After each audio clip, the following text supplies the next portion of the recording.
আজকে রথযাত্রা, সেই জন্য আমি রথ সাজিয়েছি তো সেটাই আজকের ব্লগ করছি। রথ পুজো টুজো দেওয়া হয়ে গেছে, নিচে একদম নিচে ভোগ, তিনটে জগন্নাথ ঠাকুর আছে আমাদের রথে। ওখানে একটা পাথরের একটা জগন্নাথ ঠাকুর আছে, আর এটা মেটালের, এটা নর্মাল মাটির। তা এখন আমরা ছাদে রথ টানবো, মশার মধ্যে আর বাইরে যাচ্ছি না, সেটাই আজকের ব্লগ হবে। তো লেটস স্টার্ট। এই যে ফার্স্টে দিম্মা টানছে, কারণ দিম্মা পুজো করেছে।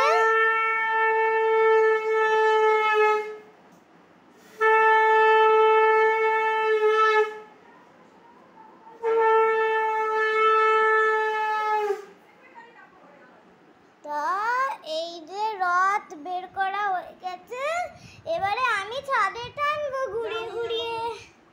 হ্যাঁ নিচ্ছি। তা এই যে রথ আমি এখন টানা শুরু করেছি।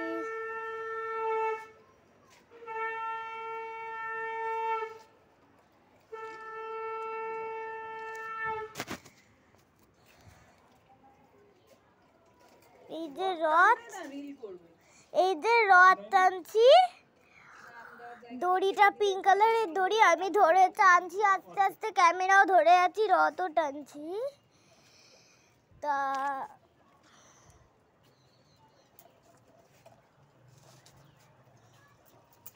আমরা ছাদেই রথ টানছি। এবার রথটার দিকে ঘুরাতে হবে, রথটা ঘুরি দাও।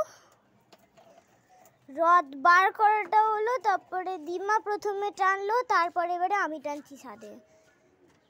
শাঁখ বাজিয়ে রথ টানলো দিম্মা।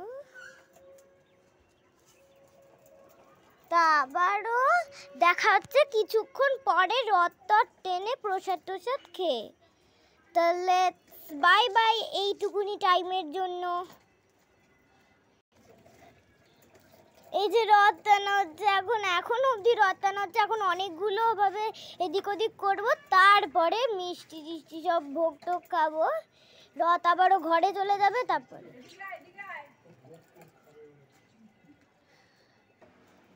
এই যে রথ এখন এই দিকে আসছে, আমাদের ছাদটা একটু এইরকমই আছে, এইচ শেপ ছাদটা।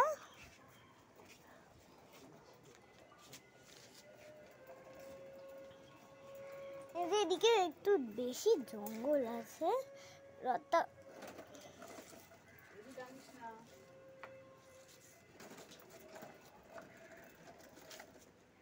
এবারে রথ ঘুরানো হবে।